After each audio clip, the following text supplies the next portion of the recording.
So I was not only asked to talk about our product, I was also asked to say something about the future of online shopping, which we are kind of part of it, yeah? So briefly to me, so I'm Ralph Huenermann, I'm the founder of a company called ODOSCOPE. I did my PhD in neuroscience and neuroinformatics, so with what we today call like deep learning and AI. I did this in the late 90s, but it was basically the same stuff. Yeah, so it's neural networks and it's like deep learning. So I know a lot about this. I run my own companies since 2000 and had a web agency, and then within this web agency we developed an algorithm for ODOSCOPE. So starting the base technology was started to build in 2006. And this current company now so if you build a technology, you need to make some MVP, so you need a product market fit. So we searched a lot for a perfect product market fit, like when you do a startup, you do a lot of serpentines. And so we founded ODOSCOPE in 2015 together with some investors from Germany. Okay, so now come to future of online shopping. If we think about future of online shopping, we think about Google Glass, everything is everywhere, we're walking around, seeing things like this here. You see, whoops, where is it? Here. Like it's telling us things which we see, yeah? So we can just click and say, okay, I want to buy this, I want to shop this. And if we look into stores, it will getting like combined with augmented reality.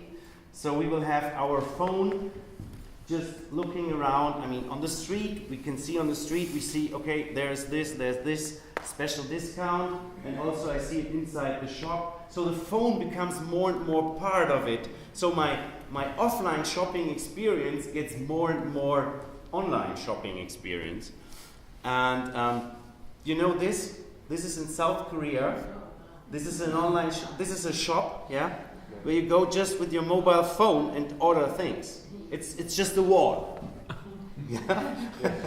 So this is basically it's in a tube station. So on your way to the tube, you can just order all the stuff you need, and they will deliver it to you home. Yeah. So which means it's not only about that it's all online, it's all on your phone. The physical products disappear for shopping, yeah? And what's coming up next also is the magic mirror, yeah? So we get rid of the physical world for shopping more and more, and can even look how does this skirt or pants or whatever looks on me, and I have a magic mirror. I just saw on LinkedIn, I saw a small video where there was a magic mirror for hair colors. This was a video from the CES. I don't know if you have seen this. They were just clicking on the color and like blue hair, and she was looking around and the hair was flowing, yeah, in the mirror in the color of blue. And then she switched to red, and she switched to silver, and so on. And the hair was like natural hair. It was just done automatically by some AI. So what does this mean? This does mean that we can shop anything, everywhere, via our mobile phone. And if you look further, then you will have like everything, everywhere. So you have the decision, yeah? So look, this is just a small part of a supermarket. And if you look to fashion, it doesn't look different, yeah? So this is one of our clients. It's a streetwear shop, and they have like 5,000 t-shirts, okay? So if you go there and go to the category of t-shirts, it tells you, wow, we found 5,459 t-shirts, and they are listed on 69 pages. Who in this room is flipping pages anymore? Google taught us over years, everything which is relevant for you is on the first page. Don't flip page. So we look at the first page and see if there's some inspiration for us, and if not, we do not flip to the next page, we leave the shop. So the 5,200 products, which we did not see, were out of focus. And that's a big, big problem. Now you can say, yeah, we can use personalization for this. But here comes what we call the dilemma of personalization. So you want to personalize this shop for everyone who comes in. And everyone who wants to come in wants to see his products, which are relevant for him. But you know what? The shop only knows about 20% of the visitors on the first site. Because they do not log in, they deleted their cookies. So they can only do personalization for about 20%. So, how do you solve this problem? This is what we call situationalization. So it's similar to personalization, but we call it situationalization. And this takes not the person into account, but the situation the person is in. And the situation the person is in, you have from 100% of your users. So, take yourself, you as the same person, in different situations, go to a supermarket. If you go there on a weekday at lunchtime, you might want to buy some sandwiches or some salad. If the same person goes there in the evening, he might want to buy some wine or beer, some noodles or lasagna or whatever, or a frozen pizza. And the same person on Saturday might want to buy the whole stuff for the family for the next week. So personalization alone is not enough here. You need to take the situation into account. And if you look at the data that all the online shops are gathering, they have all have their web analytics stuff. And if you go in there and have a look, you see that different situations really matter and people buy different things in different situations. So it's a completely different story if you sit there with an iPad on the couch on a Sunday afternoon and go some shopping for a t-shirt, or if you are on your smartphone on your way to work on Monday morning sitting in a tram, or if you sit on your desk in your office at lunchtime. And it's also different where you live and where you're located. Are you located somewhere in Vienna, in city center, or somewhere in the Alps? These are different people buying different things. So if you take this all into account, then you see and this is what we do. We take all these parameters which are available into account. So we don't know if this person is currently sitting on a couch with their iPad, but we know it is Sunday afternoon. We know he's surfing with an iPad. So most probably this is not in a tram. We know exactly what kind of iPad or tablet. So we know the operating system, we know the configuration of the device. So is he using a MacBook with a pre-installed browser, or is he using a MacBook with a Firefox? Yeah, so this is a different kind of person. And we know the geolocation, so we know where he is located. Is he somewhere downtown or more countryside? And taking this all into account, this shows the same list of t-shirts you saw before, and only the first 6, for different situations, and you see it's a completely different first product. So it's about, we want to get inspired. I mean, we're not talking about the people who go to Google and say, I look for the next iPad and just looking for where it's the cheapest. So because I know exactly the product. But if it comes to other products, like fashion, for example, but also in the technology space, we want to get inspired.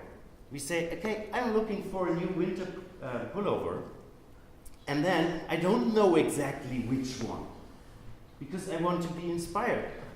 I want to get inspired. So I go there and want to see a list and find things which might be nice. And then the journey starts. So what we do is, additionally to these parameters, we build a real-time in-session persona. So depending on what you do next on the site, so we present you something based on these anonymous parameters, which is, by the way, completely GDPR compliant, which is very important in Europe. we take, so if you click on this, then we know, okay, he's currently on the search for a sales product, a discounted product, or he's looking for the new collection. Yeah? So, and then the persona starts evolving during the session, and when he comes back to the same list, it's already changed slightly. Yeah? Not too strong. And so, yeah, this is the story what we do with ODOSCOPE, and we already got a lot of customers. So what I show here is an excerpt of our customers, and for those who don't know the names of the customers, I've written roundabout the online revenue they make, so they know that you know that these are big companies. They make like 100 millions of euro a year just with these online shops. So we have a lot in Germany already, and the results are also very good. So you need to understand they do not have more traffic on the website. We just use the same traffic and just present it more efficiently, the content, the products. And what's happening is that they make strong uplifts in the conversion rate, especially on mobile, where the screen is very small. So they have a strong uplift in conversion rate. Even on desktop, it's also 10%, it's okay. And also you can also tune the basket size. And so the conversion rate and the basket size together gets the revenue. And also we have, as you might see in here, we have InStyle. So this is from Boda. Everyone might know InStyle. There we do not sell products, we sort articles. So in the past they have this stream on their front page, like a Facebook stream, and they sorted it just chronologically. So the newest one was the first one, and then so on. And now we sort this by relevancy for this individual situation, and also with in-session persona evolving. And we got 18% uplift in advertisement impressions, so ad impressions. Yeah? So this is their revenue, ad impressions. Yeah? So this is really huge. And also, when they come up, when they click on an article, then below the article, the next articles are teasered, and this is also done with our technology. So altogether is 18% uplift in advertising impressions. Yeah. Yeah. So this is what we do. We're now currently, the current state of our startup is we're about 900,000 euro in annual recurring revenue. So there's a lot of traction. The plan for this year is to double this. And yeah, we're planning to grow internationally, but first we want to stabilize the German market. And as you've seen, we have these lighthouse customers. I mean, at least in Germany, those are lighthouse customers, big ones, everyone looks at them. And the next step is also to have a lower level, so smaller sizes and more automated onboarding process, which means like self-service. And this whole thing is a SaaS solution, and we want to have self-service onboarding. So this is what we're currently working on. Fantastic, thank you.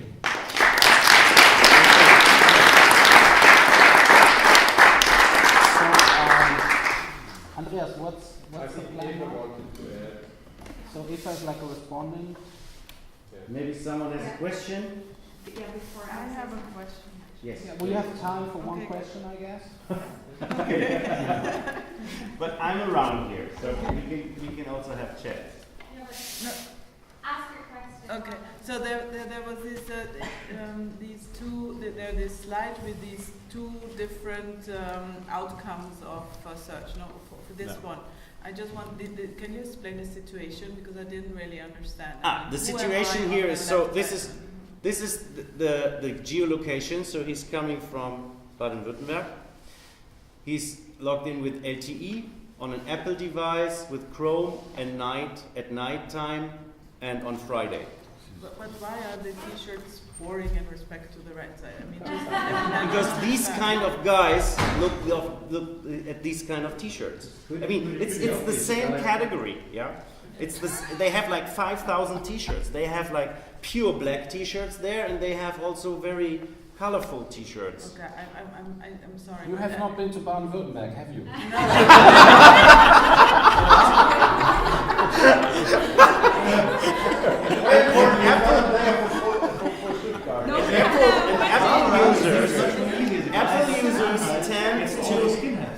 Apple users tend to wear white and black t-shirts. Oh, really? Yeah. That's You see, that is the information I was looking for. That is really? But this is inside here. Yeah, sure.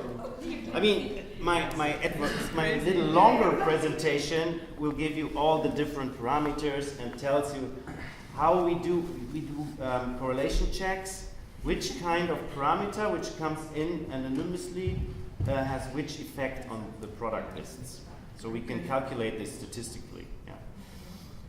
And a very important thing is, so this is a self-learning stuff, but it's not done with deep learning networks because you miss the training data. You have too less training data for this high-dimensional space. So that's a big issue. So we solve it with real-time clustering.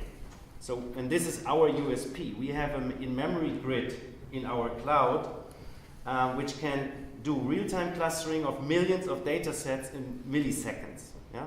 So we calculate this personalized list in 20 milliseconds. So this is the speed of a cache, but a completely personalized page. And that's the USP. And when I was searching for the right product market fit, I had a lot of discussions with Gartner and Capgemini and so on, and they said, you have a very great technology, and no one else out there has such a technology. They said, even IBM has not a technology like this to build something like this behind the scene. Yeah? Why is this? Because it's specialized, developed for this. So they said, build a solution based on this technology rather than selling the technology. Because if you sell the technology, the pure database technology, then you will screw it up between here Microsoft, Oracle, and all the big players, because they will also build it, or they will have the better sales power or whatever. So they said, build a solution which no one without this technology could build. Yeah, and as Baba from Stanford said, this is also not available in the US currently. So there's no other doing situationalization. And we just filed the word trademark for situationalization. Yeah, this is a new thing. Well, thank you very much. It was really interesting. And no, we don't have Very any. short. Very short. You can ask questions later on. You consider content. Yeah, we do content for InStyle. That was really short. Did everyone hear the question? Yeah. Not only products, but also content was the question. That was really short. Okay, great. Thank you so much. Thank you. Really amazing. And developed a lot since. Yeah. Yeah, actually,